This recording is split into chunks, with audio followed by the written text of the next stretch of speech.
Hello and welcome to day 5 of my Inventor Kit's 30-day Lost in Space adventure. Today's lesson is entitled Creative Day 1.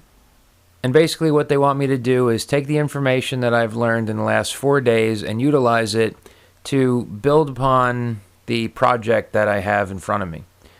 So in that case, as an example, one of the suggestions that was made on the video was to utilize the dip switches in a way where when you have more than one switch in the on position, you can have it redirect and do other things. So in the case of what I have going on now, I've got switch number 1 turns all 3 lights on at once, switch number 2 flashes them all at once, and switch number 3 flashes each one in a sequence: red, yellow, green, red, yellow, green, red, yellow, green. But with that being said, being that we're dealing with multiple inputs, we could actually sum up the input and say, okay, well, if switch 1 and 2 are turned on, do another routine, and if switch 1 and 3 are turned on, do another routine, and if switch 2 and 3 are on, do another thing, and if switch 1, 2, and 3 are on, do something else. So we can really utilize this switch in a lot of different ways just based on the wiring that I have here. You'll notice that I kind of jumped the 5 volt to here and then jumped that to the other side, so now I don't have to have that one wire stretching across. But aside from that, that's pretty much the only change that I've made to my layout here thus far. But what I'm going to do is I'm going to replace this green LED with something a little less dull looking when it's turned on.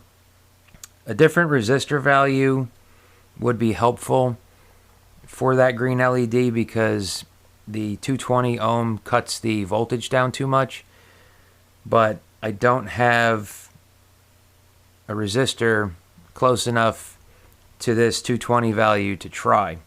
There are a couple of resistors that come with the kit, but they are in the kilo ohms region where I just need ohms. So the kilo ohms, let's see, I have the kit next to me, so I got 10 kilo ohms, and I've got 1 kilo ohm, and we have, what's this, 100 kilo ohms. So if I had 150 ohms or something around that value, I would try it, but with values that high, I believe that they'll just completely stop my current flow and this little guy won't ever light up again. So I'm going to play around with some of the code a little bit. I'll show you what my resulting output is at the board, and then we can go to the computer view and I can show you the code for each of the settings and how each one is built. Okay, I marinated myself for a little while to get the creative juices flowing, and what I came up with was a little bit more of the same. I added 3 different LEDs, red LED 2, white LED, and blue LED, and I put those on their respective pin positions, 11, 12, and 13. I created another integer value called delay value, and I set that to 200 default.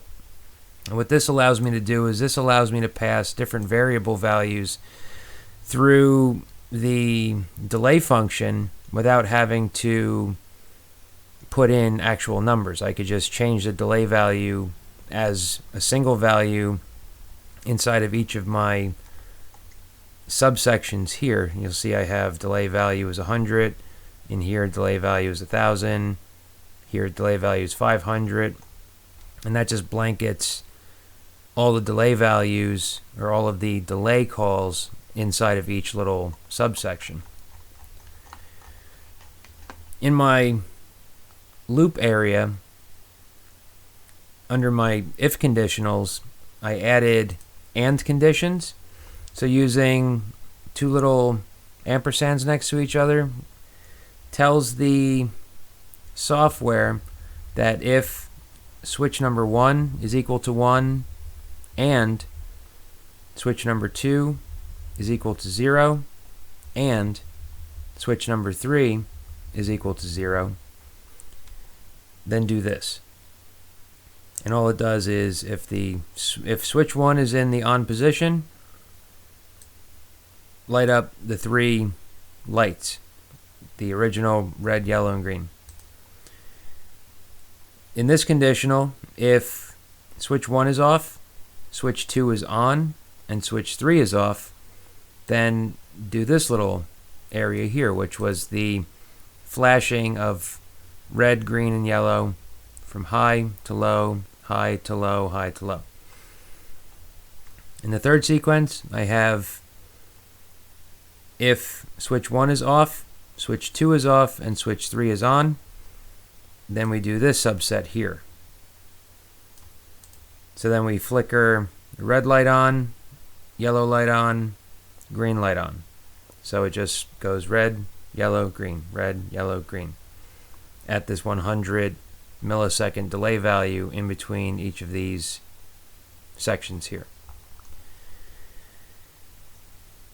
So just a little bit more of the same, and I put one at the very bottom that if all 3 switches are on, we'll utilize the red, white, and blue LEDs along with the red, yellow, and green, and just turn them on in succession, and then at the very end turn them off and just start over again.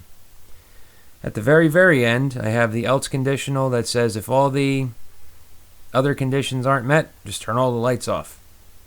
So nothing earth-shattering, and I'm sure that there's many ways to consolidate this code, and I'm hoping that as we get through the lessons they will explain that a little bit more, because I know just from the little bit of studying that I've done with C language, I know that I can build arrays and things like that, but I don't really know how to utilize arrays very well. So hopefully they get into that, and if they touch base on it enough that it clicks on the board, then it'll probably click in C language proper. So that will help with my C language coding along with the Arduino coding. So let's go back to the overhead. I'll show you a brief sample of what I've got going on. And this was a pretty easy day, not much going on here, just a little bit of freestyling and just trying to come up with some ideas to use these LEDs with. So let me get back to the overhead and I will show you each of the examples. Okay, so you'll notice that I had to change a couple of the wires around. I didn't notice that there was a really long blue and really long white wire. So that kind of helped me jump from here to here and kept me from running out of leads. I'm actually all out of leads now. So what I did, again, I just added a couple more LEDs. I added a red, a white, and a blue. I put the resistors in. I put the ground returns in. So not really much to write home about here. Pretty much more of the same. But as far as the code goes, I'll show you each position.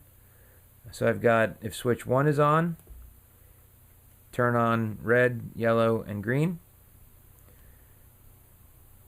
If switch 2 is on, flash red, yellow, and green. If switch 3 is on, flash red, yellow, and green sequentially. If 1 and 3 are on, it will reverse the sequence. So instead of red, yellow, green, it goes green, yellow, red. If 1 and 2 are on, it will turn on red, white, and blue. But the red, white, and blue actually have different delay numbers than the green, yellow, and red. I have these going high in one section, skip over the delay portions that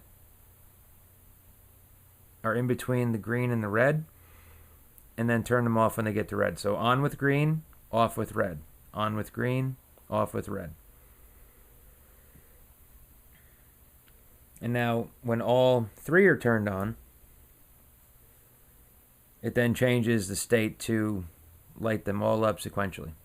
So that was pretty much what I was able to come up with. I'm sure that there are a lot more creative ways to utilize this.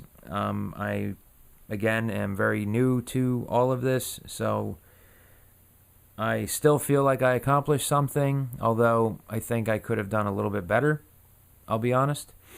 I would like to believe that there will be more substantial improvements along the way with all of the additional componentry that is included with this kit. I'm looking forward to getting into the 4-position digital display here, because I know that there's a lot of things that can be done with these types of displays, along with the OLED display as well.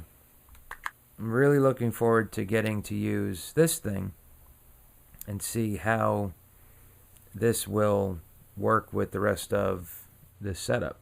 So that'll conclude my 5th day. Thank you for sticking with me this week. I will probably take a day or two off just because it's the weekend and I've got a lot of other things I have to take care of. I will either reconvene on Sunday or possibly Monday, but we will definitely get back to more of this definitely after Saturday. Saturdays are usually my busy day, so thank you for watching. Please be sure to like and subscribe if you're enjoying the content. Click on the affiliate links in the description for all of the little goodies that are down in there. And we will see you soon.